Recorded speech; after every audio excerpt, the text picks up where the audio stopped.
Bonsoir tout le monde et bienvenue à notre troisième capsule du mois de février avec pour thématique « Son royaume avance ». Les deux premières semaines ont été respectivement animées par le pasteur Gaëtan et le pasteur Annie avec deux métaphores qui nous ont permis de comprendre la nature du royaume. La première métaphore est celle du grain de sénévé qui est le plus petit des grains, mais quand il pousse, il devient grand et très utile. Sa petitesse n'est nullement un frein à la grandeur de ses possibilités. Évidemment, lorsque le royaume aussi est sémé dans les cœurs, rien ne peut l'arrêter. J'ai failli dire, plus rien ne peut arrêter le royaume de Dieu. Aucune force, aucune puissance, aucun homme ne peut arrêter le royaume de Dieu enclenché par le Saint-Esprit dans les cœurs. La deuxième métaphore est celle du levain qui, en silence, fait monter toute la pâte pour une transformation croissante. Aussi, sommes-nous appelés à monter comme le levain dans ce monde, bien entendu, avec les valeurs du royaume pour faire avancer le royaume en nous laissant influencer par le Saint-Esprit. Voyons d'autres métaphores utilisées par le Seigneur pour expliquer le royaume. Dans Matthieu le chapitre 13, le verset 24, le royaume est semblable à un homme qui a semé de la bonne sémence dans son champ et qui a découvert une mauvaise semence par un ennemi. La mauvaise semence va être brûlée tandis que la bonne est mise dans le grenier. Matthieu chapitre 13, le verset 24. C'est certain qu'un tri sera fait par le Seigneur et son désir est de nous avoir avec lui. Le royaume est encore semblable à un trésor caché dans un champ et qui est revenu à celui qui l'a découvert après avoir vendu tous ses biens pour l'obtenir. Dans Matthieu chapitre 13, le verset 44. Tout abandonner et suivre le Seigneur est le sens que nous donnons à notre engagement au regard de la richesse du royaume comparé aux biens matériels, temporaires et éphémères. Le royaume est aussi comparé à un maître de maison qui sortit très tôt le matin pour engager des ouvriers dans sa vigne. Il en trouve à des heures différentes avec un salaire unique pour tous les travailleurs, pour eux tous, je dirais. Dans Matthieu chapitre 20, le verset 1. C'est encore pour nous une grâce d'être engagés dans le royaume ou dans le champ du maître. Le royaume est encore semblable à un roi qui fit des noces pour son fils, mais qui a essuyé le refus des invités jusqu'à la mise à mort des envoyés. Après s'être vengé, il va adresser une autre invitation dans les rues, les carrefours et ramener toutes sortes de personnes à son domicile. Néanmoins, il y aura un tri à la fin. Ici, qu'est-ce que nous voulons relever? La grâce est accordée à tous, mais il faut que cette grâce soit considérée. Une autre métaphore utilisée par le Seigneur pour expliquer le royaume, c'est celle des 10 vierges venues rencontrer l'époux qui malheureusement a tardé et 5 d'entre elles se sont assoupies. Les 5 autres, faisant preuve de vigilance, ayant de l'huile dans leur lampe, vont avoir accès à la salle des noces. C'est ici le lieu de marquer notre vigilance. Faire attention pour avoir accès au royaume de Dieu, selon Matthieu chapitre 25, le verset 1 et 4.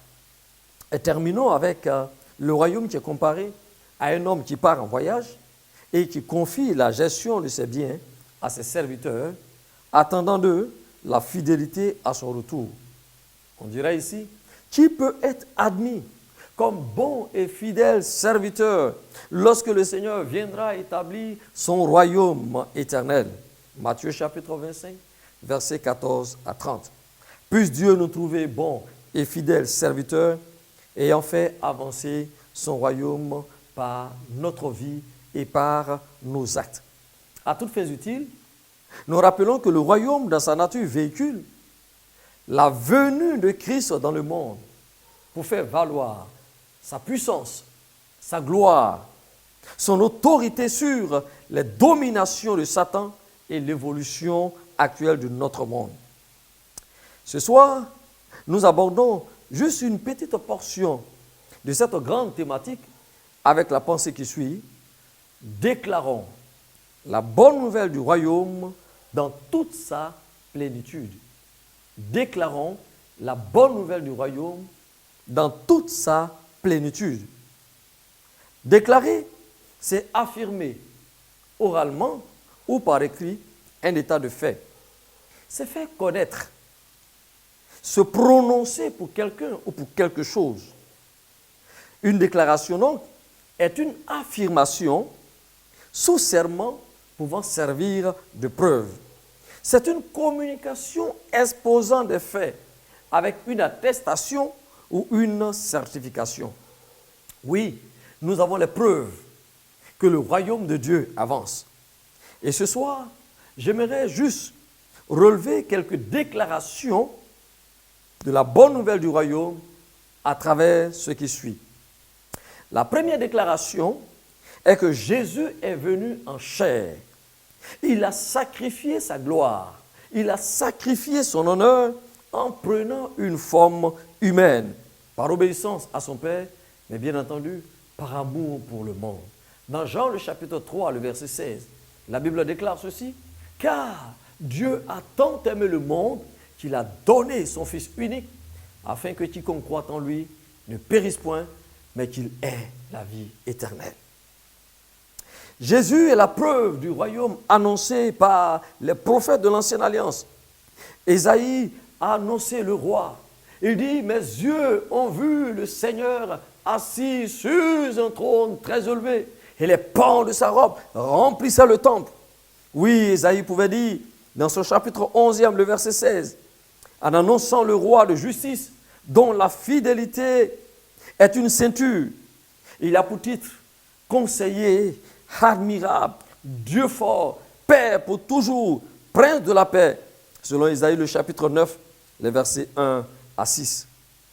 Un hommage a été rendu au roi venu en chair par des mages, selon Matthieu chapitre 2, versets 1 à 15.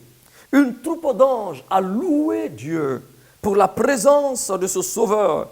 Et que dit le Simeon qui pouvait dire, « Laisse aller ton serviteur, car mes yeux ont vu le Messie, le libérateur. » Luc chapitre 2, versets 25 à 35. La deuxième déclaration concernant le royaume de Dieu est la suivante. Jésus sauve. Il sauve encore aujourd'hui.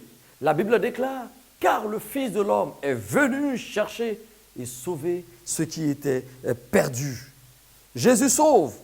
Et quand il sauve, il nous permet de devenir une nouvelle création. Dans 2 Corinthiens 5, le chapitre 17, la Bible dit ceci, « Si quelqu'un est en Christ, il devient une nouvelle création. Les choses anciennes sont passées, voici toutes choses sont devenues nouvelles. » Jésus sauve. Et quand il sauve, il nous transforme. Je me souviens encore de Saul de Tarse, sauvé par le Seigneur. Autrefois brigand, criminel. Mais aujourd'hui, ce Paul est devenu un envoyé du royaume, un annonceur, j'ai failli dire, du royaume. Oui, Jésus sauve. Il nous a fait la grâce de le connaître par l'œuvre du salut. Jésus guérit. C'est la troisième déclaration. Ésaïe pouvait dire, il a pris nos infirmités et c'est par ses maîtrissures que nous sommes guéris. Que dit de l'expérience de Pierre et Jean avec cet homme qui était boiteux, mendiant, assis à la porte du temple. Lorsque Pierre et Jean ont prononcé le nom de Jésus, il a retrouvé la guérison et il s'est mis à chanter, à louer Dieu, à danser et célébrer le nom du Seigneur. Jésus guérit. C'est la démonstration de sa puissance dans le monde. Oui, la bonne nouvelle. Non seulement Jésus est venu en chair, il est la démonstration du royaume de Dieu annoncé par l'Ancienne Alliance, mais Jésus est aussi celui-là qui guérit. Alléluia. Jésus guérit. Autre déclaration faite au sujet du royaume qui avance, qui progresse, qui bouge, c'est que Jésus baptise du Saint-Esprit. Jésus baptise du Saint-Esprit avec pour signe initial le parler en d'autres langues. Il dit dans Actes chapitre 2, vous recevrez une puissance, celle du Saint-Esprit survenant sur vous, et vous serez mes témoins à Jérusalem, dans la Judée, dans la Samarie, jusqu'aux extrémités de la terre. Et cette portion de l'Écriture va se réaliser lorsque les disciples se sont retrouvés dans la chambre haute. Le Saint-Esprit est descendu sur eux et la puissance de Dieu était manifeste. Oui, Jésus donne par le Saint-Esprit la capacité de chasser les esprits. Il dit, en mon nom, non seulement vous imposerez les mains aux malades, ils seront guéris, mais par le nom de Jésus, les esprits sont chassés.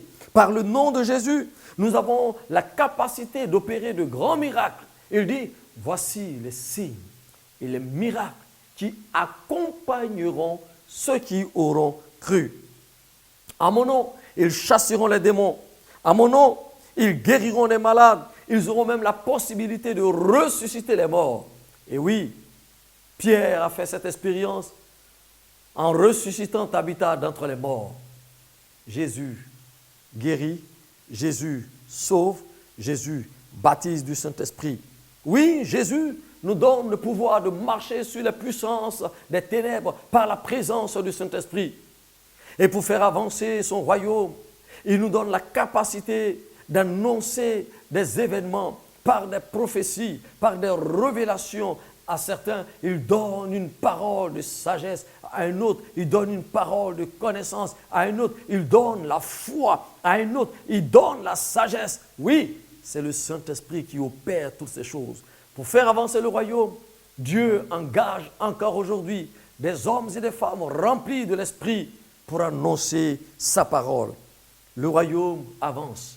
Et je dirais, pour terminer, que Jésus revient bientôt. Oui, la bonne nouvelle, c'est que Jésus revient bientôt. Il essuiera toute larme de nos yeux. Après avoir gémi, pleuré devant les situations chaotiques de notre monde, il viendra dans sa gloire, il viendra avec ses anges, il viendra en puissance, essuyer nos larmes et nous donner d'être avec lui dans son royaume éternel. Oui, Jésus revient bientôt. Dans Matthieu le chapitre 10, le verset 7, aux envoyés, Jésus dira ceci, « Allez, prêchez, dites, le royaume des cieux est proche. » Les pharisiens et les chefs religieux de son époque cherchaient à savoir à quel moment le royaume allait être établi. C'était aussi la préoccupation des apôtres. Jésus leur dit, le royaume est au milieu de vous. Son royaume avance par l'annonce de l'évangile partout dans le monde.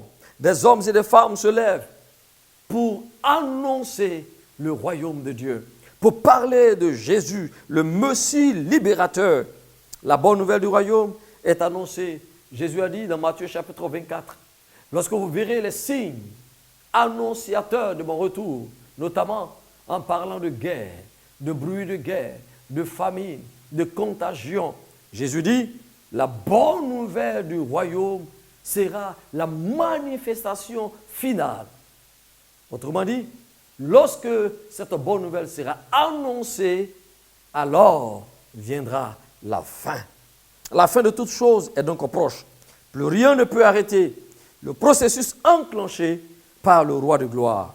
Je termine en disant, le royaume avance, il progresse et va vers son accomplissement. Avez-vous une place? Conservez-la. Prenez soin de cette place. Faites tous vos efforts pour conserver votre place, car c'est une place de choix. Avez-vous un ministère? Exercez-le dans la plénitude de l'Esprit. Jésus dit, soyez remplis de l'Esprit. Et tout ceci, c'est pour faire avancer son royaume. Avez-vous un service à accomplir? Faites-le. Accomplissez ce service sous la domination du Saint-Esprit, sous l'influence du Saint-Esprit. Avez-vous une œuvre à manifester?